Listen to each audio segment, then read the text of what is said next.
Hi, this is Sherri Patten Ceramics, and today I'm showing you the Nameplate Project. On this one here, you can see how she has this little pig here. I did do the dog demo with them, and I asked that they put some animal on their nameplate for this year. I've changed it a few times over the last 4 years.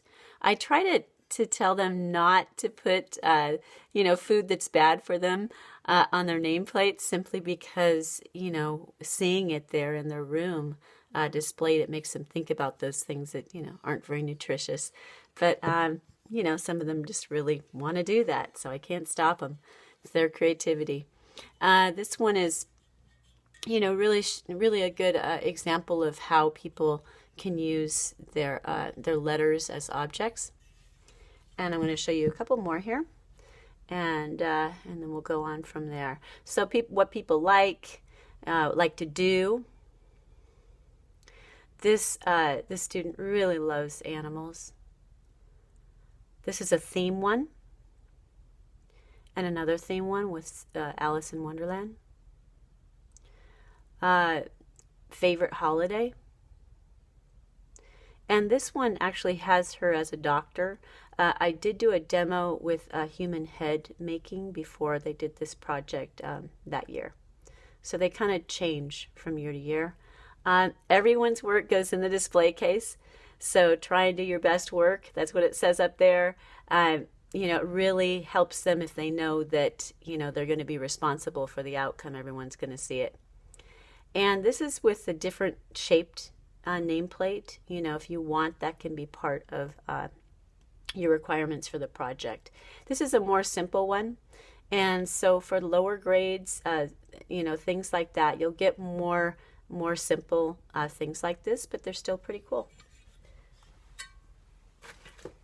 I'm going to show you just some a basic, how we do things from day to day for this. So I present the object by showing them a sad, broken nameplate with plain block letters. Now, if you have, like, say, second grade, you might want them to do just plain block letters.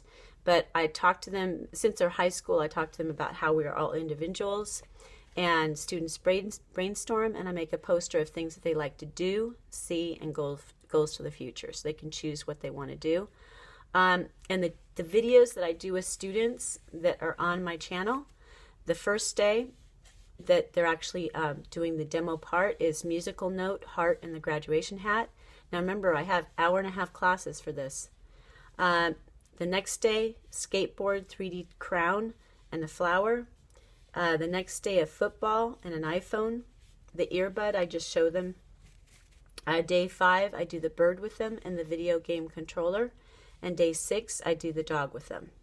On day 7, I tell them to take a piece of paper, fold it in half, and I ask them to look on the internet and write their name 4 times in 4 different crazy artistic fonts. Now, I know when we say this, our students say they're not creative. Well, if they look on the internet, they will find things that are creative. So it's a really good way to let them see some interesting things and decide what they like and what they want to broadcast to the world. Who's going to see this? So I'm just going to show you how to show students who don't know what block letters are. Block letters are really fat letters, but a lot of students at first, maybe they haven't done them before, so they feel insecure. So this is how you teach them. So say, my name is Sherri, first name, so I'll start with that. So I tell them it's easier to do letters if they are in capitals. So this is just for students who tell you they don't know how to do block letters. So what I tell them is go around the letter all the way around, both sides.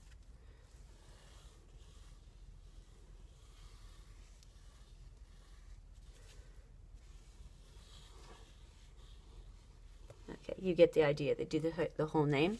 And then on the ends of them, they can put objects or things like, arrows, I would tell them to, be consistent in all the ends, but I'm just giving you some ideas here. So, maybe they might want to put kind of a heart thing on the end.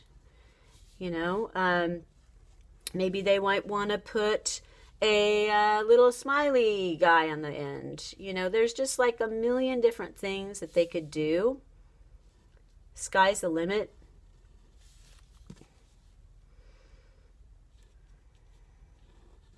You know, seriously.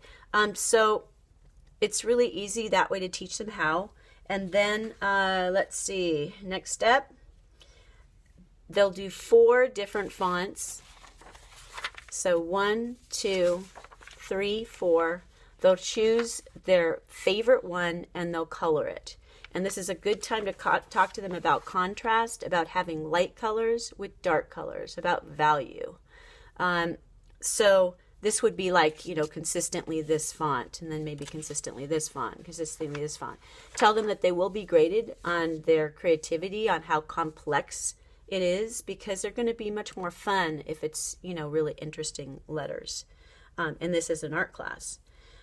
So the next time they're going to be, let's see, it must be about, okay, so they'll be using this actually to cut out their letters.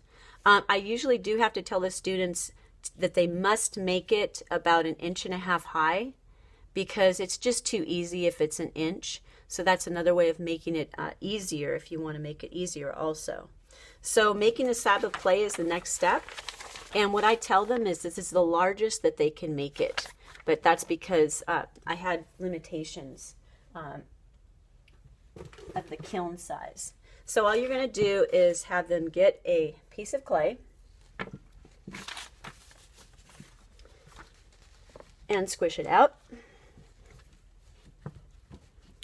Tell them to squish it out as far as it's so that the ends of the clay stick out on both sides.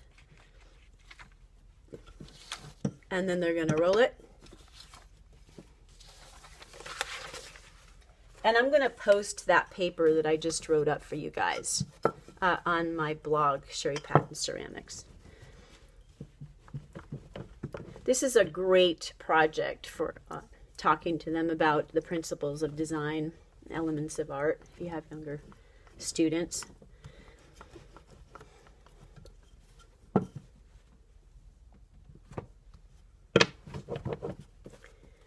These wooden pieces are 1/4 inch plywood.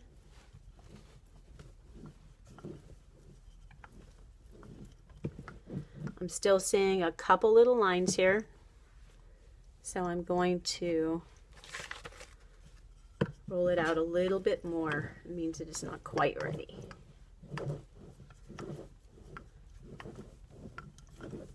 And there we go. And so now I'm just going to get my paper.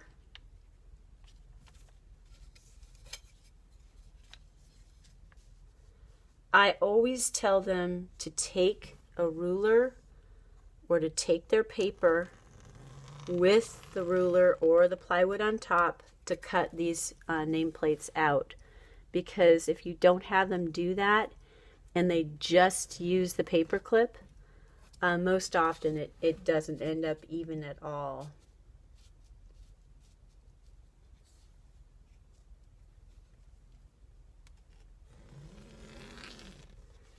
So on this day, they're just doing the base. And the reason for that is because you want it to harden a little bit. Even though you keep it in a, in a plastic bag, you still want it to remain, you want it to get a little bit hard.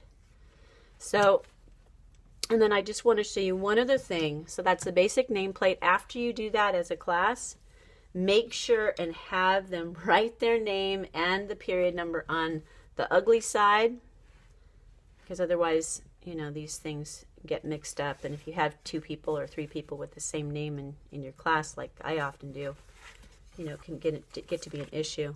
Make sure and have them smooth these edges, because otherwise these edges are so sharp right here that they can cut you with the glass once you glaze them. So not on the side, not on the top, right on top of that edge. You want to have them smooth.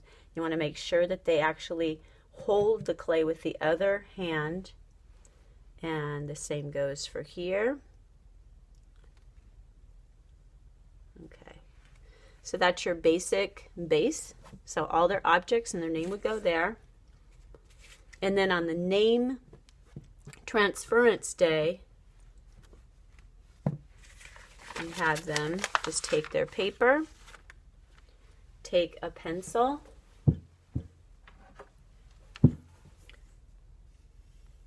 and push down almost so that it goes through the paper on all the letters of their name.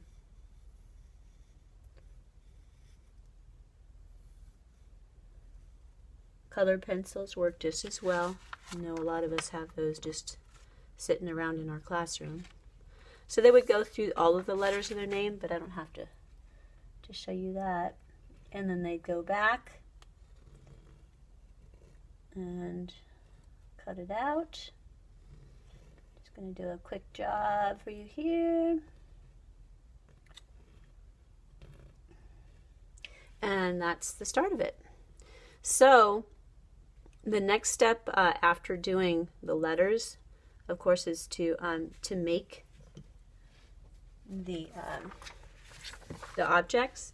When they get done with the letters, they might have time to score and slip them on. Now, if you have elementary school students, I would say to have them, put them on flat. If you have older students than that, it depends on how long you want the project. If you want the project to be a longer project, then it's good to, to have them actually score and slip them standing up, and then they can put their objects in the back. Now, if you have letters like this, like S's, you're going to have to show them how to make supports.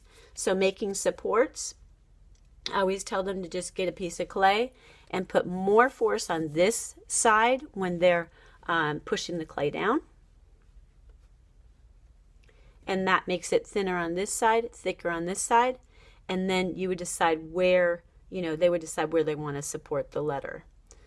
And if they make the letter one color and then make the background another color, this part that's supporting it, then you can really see the letters really well.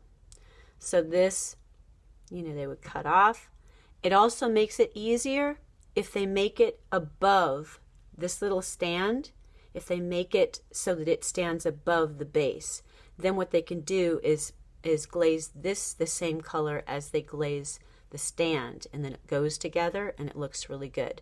So then they would score and slip here, score and slip where they're actually putting it, and of course score and slip wherever it's hitting the letter here and here.